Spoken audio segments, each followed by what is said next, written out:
Welcome back to the YouTube channel physio champ. और आज हम देख रहे हैं physiotherapy role in tetanus. Tetanus जो है कॉज होता है बाय द क्लोस्ट्रीडियम टिटेनी। ये एक तरीके का बैक्टीरिया है जो हमारे अंदर टॉक्सिन्स को प्रोड्यूस करता है जो नर्वस सिस्टम को इफेक्ट करते हैं, जिसकी वजह से मसल स्पाज्म और रिजिडिटी दिखाती है। ठीक है, ये जो हमने इसके बारे में बेसिकली इस बीमारी के बारे में काफ़ी सुना भी है, या रोड पे गिर जाने की वजह से इंजर्ड हो गया, या फिर इंजेक्शन या फिर किसी ब्लेड से कट जाने पर एक जो है वैक्सीनेशन लगती है टिटेनस की, जो कि हर 5 साल बाद हर इंसान को लगवा लेनी चाहिए। ठीक है, तो अब इसकी अवेयरनेस वैसे काफ़ी हो गई है, बट ये स्टिल काफ़ी सीवियर डिजीज़ है एंड बहुत ज़्यादा इसके अंदर ना पेशेंट आईसीयू के अंदर बहुत ज़्यादा परेशान होता है। तो यहाँ पर स्पाज्म हमें देखने के लिए मिलता है, ब्रीथिंग को इफेक्ट करता है एंड स्वेलोइंग को भी इफेक्ट करता है, क्योंकि स्पाज्म जो है वो हर मसल के अंदर हो रहा है। तो ये दो जो फंक्शनिंग है, ब्रीथिंग एंड स्वेलोइंग, ये बहुत ज़्यादा इंपॉर्टेंट हो जाती है। ठीक है, अब यहाँ पर हमारा रोल क्या होगा एज ए फिजियोथेरेपिस्ट। सबसे पहले अगर हमें स्पाज्म देखने के लिए मिल रहा है, स्पास्टिसिटी देखने के लिए मिल रही है उस पेशेंट के अंदर, तो मोबिलिटी इम्पैक्ट होगी, प्लस उसके लॉन्ग टर्म के इलाज की वजह से वो जो है वहां पर रहेगा, बेड पर रहेगा, बेड रिडन रहेगा।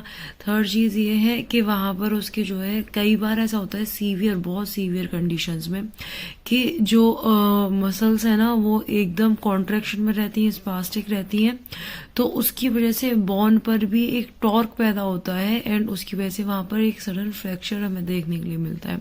ठीक है, तो अब यहाँ पर हमने ये चीज तो देख ली कि ब्रीथिंग को इफेक्ट कर रही है, स्वेलोइंग को इफेक्ट कर रही है, तो इसके अंदर हमारा स्पेसिफिक रोल होता है जहाँ पर हम एक्सरसाइज प्लान करते हैं ब्रीथिंग के लिए। हम ब्रीथिंग वेंटिलेशन जो एक्सरसाइजेज हैं, ब्रीथिंग पैटर्न्स हैं, उसको रिकॉल कराते हैं। और कॉम्प्लिकेशंस जो इमोबिलिटी की वजह से ऐसे कॉन्ट्रैक्चर्स हो जाएंगे या फिर मसल एट्रोफी देखने के लिए मिलती है, उसको मिनिमाइज करना हमारा काम है। वेंटिलेशन, अगर ब्रीथिंग प्रॉपरली नहीं होगी, वेंटिलेशन खराब होगी एंड ऑक्सीजनेशन नहीं मिलेगी, तो उसके ब्रेन, उसकी फंक्शनिंग सारी खराब हो जाएगी। तो यहाँ पर भी हमारा रोल आता है उसको इम्प्रूव करने का। Third one is the functional recovery, उसकी हम को प्रमोट करते हैं। अब यहाँ पर हम देखते हैं कि एज अ फिजियोथेरेपिस्ट हम करते क्या हैं। ठीक है, हमारा इंटरवेंशंस क्या है। सबसे पहला है positioning and postural drainage. Positioning काफी ज्यादा इंपॉर्टेंट हो जाती है, हर 2 घंटे में चेंज करना अगर पेशेंट काफी बेड रिडन रह रहा है, बिकॉज वो बेड सोर्स का कारण बनती है। पोजीशनिंग जो है वो आपके कॉन्ट्रैक्चर्स को रिस्क को जो है रिड्यूस कर देती है और आपकी लंग एक्सपेंशन को बेटर करती है, क्योंकि एक पोजीशनिंग में अगर पेशेंट रह रहा है, गलत में रहेगा, तो उसके लंग जो है वो एक्सपेंड अच्छी तरीके से नहीं होंगे एंड ये इम्प्रूव करती है वेंटिलेशन को। पोस्चरल ड्रेनेज एक ऐसी टेक्निक है जिसमें हम पोस्चर को चेंज करते हैं, जिसकी वजह से कि लंग्स में से जो सीक्रेशन है ना वो बाहर की तरफ जो है एक्सक्रीट हो जाता है। अब यहाँ से हमें क्लियर करना है सीक्रेशन और प्रिवेंट करना है निमोनिया, बिकॉज अगर वो जो सीक्रेशन है, म्यूकस है, अगर वो हमारे लंग्स के अंदर ही रहेगा तो वो निमोनिया कॉज कर देगा। ये स्पेसिफिकली पोस्चरल ड्रेनेज जो टेक्निक है हम उन पेशेंट के अंदर यूज करते हैं जो कफ और स्वेलो अच्छे से नहीं कर पाते हैं। थर्ड वन है breathing exercises and respiratory care. Diaphragmatic breathing कराएंगे बिकॉज उसकी मसल्स प्रॉपरली वर्क नहीं कर रही हैं एंड हमारा जो काम है वो मेनली जो है वो मसल्स को ही ट्रेन करने का है, उसकी डायफ्राम को ट्रेन करने का है।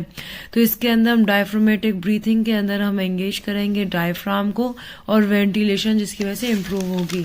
सेकंड है ब्रीथिंग को इम्प्रूव करने के लिए इंसेंटिव स्पायरोमेट्री। इसमें क्या होगा, डीप ब्रीथिंग इंक्रेज होगी और लंग एक्सपेंशन भी होगा। ठीक है, वो एस्पिरेशन और इंस्पिरेशन दोनों ही अच्छे से डीपली कर पाएगा, जिसकी वजह से जो एटिलेक्टेसिस होता है, मतलब कि लंग्स कोलैप्स होने के जो चांसेस होते हैं वो कम हो जाते हैं एंड निमोनिया के रिस्क को भी ये कम कर देता है। संक्शनिंग जो है एक ऐसी टेक्निक है जिससे कि हम सीक्रेशन को क्लियर करते हैं। ठीक है, ऐसे पेशेंट जो सीक्रेट नहीं कर पा रहे हैं, कफ नहीं कर पा रहे हैं और पोस्टल ड्रेनेज भी अच्छे से वर्क नहीं कर रही है उनके अंदर, तो वहां पर हम सक्शनिंग का यूज करते हैं जिससे कि एयरवे ऑब्स्ट्रक्शन ना हो उसके अंदर। थर्ड वन है passive range of motion exercises. अब यहाँ पर देखिए हमने ब्रीथिंग वगैरह देखा, अब पेशेंट को हमें मोबाइल भी तो करना है, तो सबसे पहले हम उसके अंदर पैसिव एक्सरसाइजेज करेंगे, मतलब कि थेरेपिस्ट जो है खुद उसके जो लिम्स हैं उनको मूव करेगा।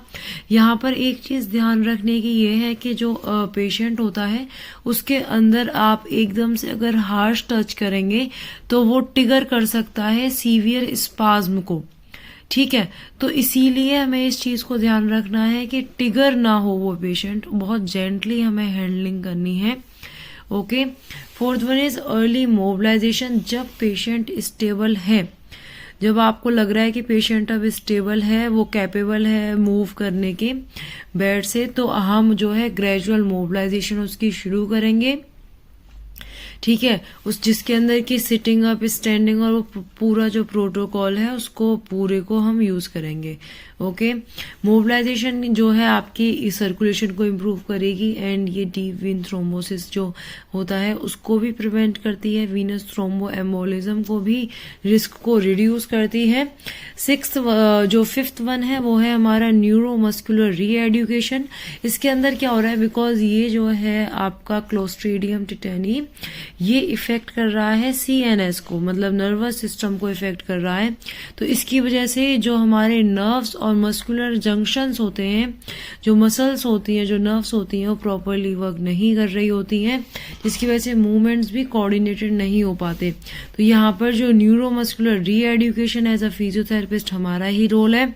तो पेशेंट जब ही बिगिन करेगा, रिकवरी प्रोसेस उसका शुरू हो जाएगा, मसल स्पाज्म रिड्यूस हो जाएगा, तो फिजियोथेरेपिस्ट जो है न्यूरोमस्कुलर रीएड्यूकेशन को शुरू कर देगा, जिससे कि पेशेंट एक मूवमेंट पैटर्न को समझेगा और एक्सरसाइज करेगा, तो उसकी जो स्ट्रेंथ है वो भी वापस रीबिल्ड होगी, ठीक है।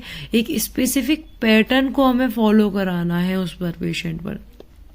Sixth one is the psychological support, हमारा ही काम है। ये बहुत ही मतलब डिप्रेसिंग डिजीज हो जाती है पेशेंट के लिए, उसकी फैमिली के लिए, तो यहाँ पर हम पेशेंट के लिए यूज करेंगे रिलैक्सेशन टेक्निक्स को, गाइडेड इमेजरी टेक्निक को और जेंटल थेराप्यूटिक टच को। तो this was all about the physiotherapy role in tetanus. तो आई होप आपको समझ में आया होगा। प्लीज लाइक कर दो, सब्सक्राइब कर दो for more such informative videos.